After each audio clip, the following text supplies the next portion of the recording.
गोजोन्थों most welcome back good morning everyone आंनि गोसो गोरबोजों नोंथांमोन गासैनोबो अननाय सिबिनाय गाहाम हामलायनाय जासिहरग्रोनाय थाबाय आङो दिनै नोंथांमोननि गेजेराव मोनसे बेसेन गोसा बिलुबुल टपिक लाबोदों बेनो जाहैबाय जोंनि पिटिसि एरियाखौहाय सीमाखौ बारायनायनि सिगां नैबे कच राजबंशीनो एसटि होआब्ला बिथांमोनहा मोनसे अबजेक्शन होनायनि मोनसे इंगित थांदों बेखौहाय दिनै जोंनि हारिनि सिनस्रि हिसाबै जोंहा एबसु दङ अल बड' स्टुडेन्ट इउनियन बिथांमोनहा दिनैहाय साननो गोनां रायजो राजाफोर बिथांमोननो होयोब्ला जोंहा माबा मोनसे बेनिफिट दङ नामा आरो जुदि जोंहा थांनाय जोङो एसटि जे बयनिख्रुइ खमसिन सरनिया मोनसे हारिया जे 10 बोसोराव जोंनि गासैबो माबाफोरखौहाय बर' खालामनायनि गेजेरजोंहाय दिनै जोंनि माखासे खामानि मावनांगौआ पेन्डिं जानानै बिसिबाबा माबा लेट प्रसेस जानानै थाबोदोंमोन दिनै आरोबाव जोङो सोदेरनानै लायोब्ला बिथांमोना भाइरास बायदि जाफैगोन नामा ना जोंहा बेनिफिट जागोन नामा नोंथांमोना कमेन्ट खालामहर आरो बे भिडिअखौ जेसेबां हायो एसेबां शेयार खालाम जोंनि गेजेराव दानो ट्राइबेल आफादफोर दैदेनगिरिफोर दङ आरो बेबायदिनो बैसोगोरा साननो गोरों एडुकेटेड बेबायदिनो मानसिफोर आफादफोर दङ बे गासैबो साननायनि गेजेरजों सारियाजालि खालामनायनि गेजेरजों बिथांमोननो होथावा स्टाडि खालामनाया मोजां आरो आंनि गासै भिउसारफ्रा बेखौहाय मा सानो नोंथांमोनहा बेखौ लाइक खालाम साबस्क्राइब खालाम बेबायदिनो भेलुएबल टपिकखौ मोनबोनाय बायदि बिथांमोनहा ससियेल मिडियानि गेजेरजों मा बुंदों नोंथांमोनहा खोनासं आरो नोंथांमोनहा बुजिनानै कमेन्ट खालामहर दानि बिथांमोननो बे एसटिखौ होथावना होथावा रायजो राजाफोर जोङो नुनो मोनखाबाय थांनाय 10 बोसोरावहाय नबसरनिया जोंखौ मा खालामा ना बिथांमोनहा बेबायदि खालामनाय नङा नोंथांमोनहा कमेन्ट खालामहरनायनि गेजेरजोंहाय स्रा खालामहर আমার কোচ রাজবংশী কলাকৃষ্টি পৰিষদৰ সতীৰ্থ বন্ধুসকল আজি আমি কোচ ৰাজবংশী কলাকৃষ্টি পৰিষদৰ সৌজন্যত এখন প্ৰেছ মিটৰ আয়োজন কৰিছো ইয়াৰ মূল উদ্দেশ্য হৈছে এনে ধৰণৰ যে আমাৰ কমতাপুৰ অটোনমাস কাউন্সিলৰ সীমা নিৰ্ধাৰণ বা সমষ্টি নিৰ্ধাৰণৰ পূৰ্বে যাতে আমাৰ কোচ ৰাজবংশীসকলৰ দীৰ্ঘদিন ধৰি চলি অহা জনজাতিকৰণৰ যি দাবী সেই দাবীক অতি শীঘ্ৰে সমাধান কৰা আৰু আমাৰ কোচ ৰাজবংশীসকলৰ উন্নতিৰ কাৰণে চিন্তাৰ পথ মুকলি কৰি দিয়া দ্বিতীয়তে আমাৰ কমতাপুৰ অটোনমাস কাউন্সিলত চলি থকা যি ৰাজনৈতিক অচল অৱস্থা তাৰ প্ৰতি আমি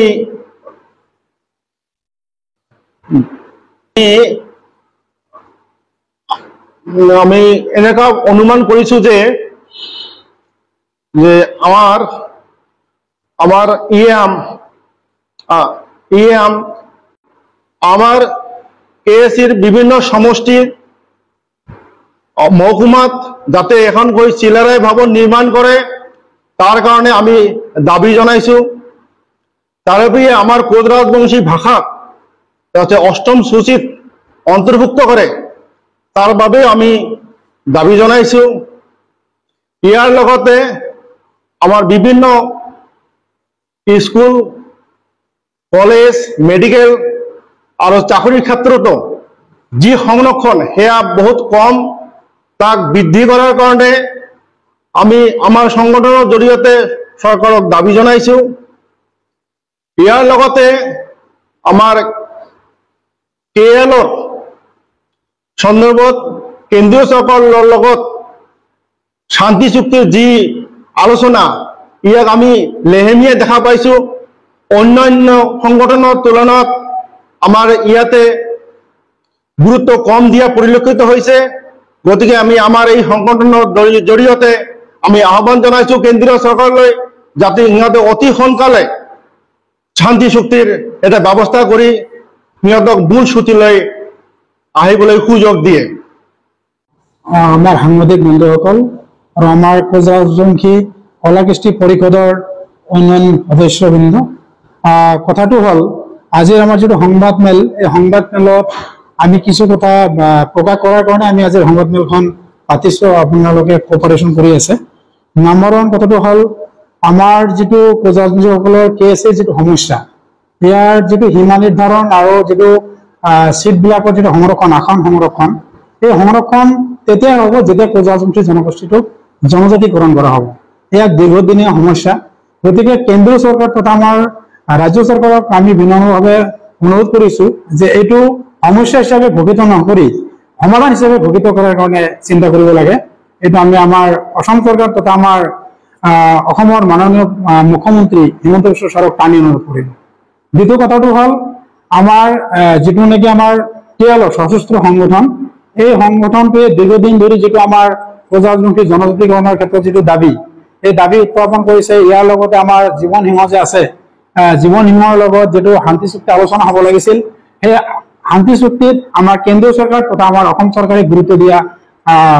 পৰিলক্ষিত হোৱা নাই। গতিকে আমি টানি অনুৰোধ কৰিছোঁ আমাৰ অসম চৰকাৰ তথা কেন্দ্ৰীয় চৰকাৰক অনতিপলমে আলোচনাৰ জৰিয়তে এই সমস্যাটো সমাধান কৰিব লাগে আৰু তেখেতসকলক মূল সুঁতিলৈ আনিব লাগে। তৃতীয় কথাটো হ'ল আমাৰ যিটো নেকি কেএছচি দিয়া হৈছে, এই কেএছচি খালি অকল কোচ ৰাজবংশী গাঁওবিলাকহে সামৰি লোৱা হৈছে। তো আমি বিনম্ৰভাৱে অনুৰোধ কৰিছোঁ খালি গাঁওবিলাককে সামৰি নলৈ ইয়াতে আপোনাৰ যিবিলাক আৰবান এৰিয়া, চহৰ অঞ্চল বা টাউন, এইবিলাককো সামৰি ল'ব লাগে, যাতে মানে আমাৰ কেএছচি অট'নমাছ যিখন বডি থাকিব, যাতে এটা ৰয়েলটি সংগ্ৰহ কৰাৰ যাতে সুযোগ পায়। যিখন চৰকাৰত ৰয়েলটি নাথাকিব, ৰয়েলটি সংগ্ৰহ কৰাৰ কাৰণে কোনো ধৰণৰ কোনো কেপাচিটি নাথাকিব, সেই চৰকাৰখন কিমান দিন তিষ্ঠি থাকিব সেইটো আমাৰ সন্দেহ হৈছে। আৰু তৃতীয়তে জনজাতিকৰণ যদি আমাৰ নহয়, যাক খালি কমিউনিটাপুৰ অট'নমাছ কাউন্সিল দি এটা চিকেন ললিপপৰ নিচিনা দিয়া হৈছে, যাক নেকি পুতলাৰ নিচিনা দেখা গৈছে, যে আমাৰ যিবিলাক নেতা আছে সেই নেতাসকলক সন্তুষ্ট কৰি ৰখাৰ কাৰণে এইটো দিয়া হৈছে। যেতিয়ালৈকে সংৰক্ষণ নহ'ব তেতিয়ালৈকে হয়তো আমাৰ প্ৰজাতন্ত্ৰীসকলে এতিয়া OBC কেটাগৰীত পৰি আছে। এতিয়া আমাৰ অট'নমাছ কাউন্সিলখন চলাবলৈ বাহিৰৰ পৰা তেতিয়া OBC কাষ্টত আৰু বিভিন্ন কমিউনিটি আছে, তেওঁলোকেও আহি সেই পদবীটো দাবী কৰিব পাৰে। তাৰ লগতে আমি এটা মানে আৰু এটা নিবেদন জনাইছোঁ, আমাৰ প্ৰজাতন্ত্ৰীসকলৰ খালি প্ৰজাতন্ত্ৰীসকলৰ কাৰণে যাতে EMGMৰ পদটো সংৰক্ষণ নহয়। ইয়াতে ধৰক আমাৰ মুছলমান ভাইসকল আছে, আমাৰ বঙালী ভাইসকল আছে, আদিবাসী ভাইসকল আছে, সকলোৰে কাৰণে মানে সমাহাৰে যাতে আমি আগবাঢ়িব পাৰোঁ। আমাৰ মানে অট'নমাছ কাউন্সিলখন যাতে কল্যাণকামী এখন কাউন্সিল হয়, তাৰ কাৰণে আমাৰ মানে যিটো নেকি চিট, এই চিটটো আমাৰ এক্সটেনশ্যন কৰিব লাগে। ইয়াৰ বাহিৰেও আমাৰ মানে কোচ ৰাজবংশীসকল যিহেতু এটা অতি কি হয় ইয়াৰে থলগিৰি জনগোষ্ঠী, এই থলগিৰি জনগোষ্ঠীটোৰ যিটো ভাষা সংস্কৃতি দিনে দিনে এইটো বিলুপ্তিৰ পথত আগবাঢ়িছে। আমি আশা কৰিছোঁ যিটো শিক্ষা প্ৰতিষ্ঠানবিলাক তথা অফিচ আদালতত আমাৰ ভাষাটো যাতে প্ৰচলন আমি কৰিব পাৰোঁ, তাৰ কাৰণে চৰকাৰে আমাক সহায় কৰিব লাগে। আৰু আমাৰ ভাষাটোক সাংবিধানিক যিটো প্ৰক্ৰিয়া, সেই সাংবিধানিক প্ৰক্ৰিয়াৰ জৰিয়তে 8ম সূচীত অন্তৰ্ভুক্ত কৰিব লাগে। সেইবিলাকক যাতে অনতিপলমে সমাধান কৰে, তাৰ কাৰণে আমি দাবী জনাইছোঁ চৰকাৰৰ ওচৰত। আৰু আমাৰ প্ৰজাতন্ত্ৰী কলা কৃষ্টি পৰিষদে কিছুদিনৰ পৰা এইটো পৰিলক্ষিত মানে দেখিছে, মানে আমাৰ মাজত এইটো ধৰা পৰিছে যে যিটো প্ৰজাতন্ত্ৰী অট'নমাছ কাউন্সিল আছে, তাতে আমাৰ যিটো কি কয় প্ৰিন্সিপাল ছেক্ৰেটাৰী, কিছুদিনৰ পৰা মানে আমি এক বিশেষ সূত্ৰ যদি জানিব পাৰিছোঁ যে প্ৰিন্সিপাল ছেক্ৰেটাৰী তাতে নাই। অনতিপলমে প্ৰিন্সিপাল ছেক্ৰেটাৰী দি আমাৰ প্ৰজাতন্ত্ৰী অট'নমাছ কাউন্সিলৰ যিবিলাক ফাইল কিতাপৰ ক্ষেত্ৰত যিটো পেণ্ডিং হৈ আছে, অফিচিয়েল যিবিলাক প্ৰচিডিঅ'ৰ, এই প্ৰচিডিঅ'ৰখিনি যাতে সোনকালে আগবাঢ়ি যায়, তাৰ কাৰণে এইটো ব্যৱস্থা ল'ব লাগে। আৰু আমাৰ কিছুদিন আগতে সদ্যহতে আমাৰ যিটো নেকি কেএছচি যিটো দুদলমান অৱস্থা, সেই দুদলমান অৱস্থাত আমাৰ চিফ গকুল বৰ্মন ছাৰ আছিল, তেখেতক যিহেতু অপসাৰণৰ কথা শুনিছোঁ, সেই ক্ষেত্ৰত আমি ভাবিছোঁ যে ইয়াত যিমান কেইজন EM বা GM আছে, তাৰ ভিতৰত অভিজ্ঞতা সম্পন্ন সুদীৰ্ঘ জাতিৰ স্বাৰ্থত কাম কৰা আমাৰ কেএছচিৰ EM, জলসিঞ্চন বিভাগৰ EM প্ৰদীপ কুমাৰ ডাঙৰীয়া, প্ৰদীপ কুমাৰ ৰায়, তেখেতে সুদীৰ্ঘ কাল প্ৰজাতন্ত্ৰী জাতিৰ হকে নিস্বাৰ্থভাৱে তেখেতে কাম কৰিছে, সেৱা আগবঢ়াইছে। 14 বছৰ তেখেতে সদৌ অসম প্ৰজাতন্ত্ৰী ছাত্ৰ সন্থাৰ জেনেৰেল ছেক্ৰেটাৰী হিচাপে কাম কৰিছে। ইয়াৰ উপৰি তেখেতে সভাপতি হিচাপে কাৰ্যনিৰ্বাহ কৰিছে 2 বছৰ। তাৰোপৰি কেএছচি গঠনৰ আগমুহূৰ্তলৈকে আমাৰ প্ৰদীপ ৰায় ডাঙৰীয়াই মুখ্য উপদেষ্টা হিচাপে কাম কৰি আছিল। গতিকে আমি আশা কৰিছোঁ যেহেতু আমাৰ KSC খন এখন নিউলি ফৰ্ম হোৱা এখন মানে অটোনমাস কাউন্সিল, এই কাউন্সিলখনৰ কাম কাজ পৰিচালনা কৰিবলৈ কিছু বিশেষ বিশেষ অভিজ্ঞতা সম্পন্ন ব্যক্তিৰ প্ৰয়োজন আছে। কাৰণ আমাৰ যিবিলাক যদি বেলেগ ফালৰ পৰা আমি সদস্য মনোনীত কৰো, তেওঁলোক বেয়া নহয়, আমি তেওঁলোকক আমি ভাল পাওঁ, তেওঁলোক আমাৰে সৰ্বস্বীয় মানুহ, কিন্তু অভিজ্ঞতাৰ কথা আছে। এজন খুব মানে গুণ সম্পন্ন অভিজ্ঞতা সম্পন্ন আমাৰ ব্যক্তিৰ দৰকাৰ হৈছে, যাতে তেখেতৰ নেতৃত্বত আমাৰ KSC খন আগবাঢ়ি যাব পাৰে। সেইকাৰণে আমি আমাৰ প্ৰদীপ ৰায় ডাঙৰীয়াক আমি আশা কৰিছো যাতে আমাৰ চৰকাৰে প্ৰদীপ ৰায়ৰ ক্ষেত্ৰত মানে যিটো CMৰ যিটো প্ৰচেছ সেইটো আগবঢ়াই লয়। আৰু কথাটো হ'ল তেখেতে খালি এইটো বিভাগতে নহয়, আৰু আমাৰ ওচৰ পজৰীয়া যিবিলাক জাতি জনগোষ্ঠী আছে সকলোৰে লগত তেখেতে মিলিজুলি কাম কৰি থকা দেখা গৈছে। আমাৰ বাকী অন্য সদস্যসকলেও কৰিছে, কিন্তু তাৰ তুলনাত আমি অলপ বেছি অভিজ্ঞতা সম্পন্ন যেন পাইছো, যাৰ কাৰণে আমি প্ৰদীপ ৰায়কে আমি যিটো নেকি আমাৰ পদ, সেই পদত মনোনীত কৰাৰ কাৰণে আমি অসম চৰকাৰ তথা আমাৰ যিটো চৰকাৰী কৰ্তৃপক্ষ তেখেতক আমি নিবেদন কৰিছো, আৰু আমাৰ হিমন্ত বিশ্ব ছাৰকো আমি নিবেদন কৰিছো, ছাৰ অনতিপলমে এই সমস্যাটো সমাধান কৰি KSCৰ স্বাৰ্থত, সৰ্বাংগীন উন্নতিৰ স্বাৰ্থত আমাৰ জাতিটোক যাতে আগবঢ়াই লৈ যাব পাৰে তাৰ কাৰণে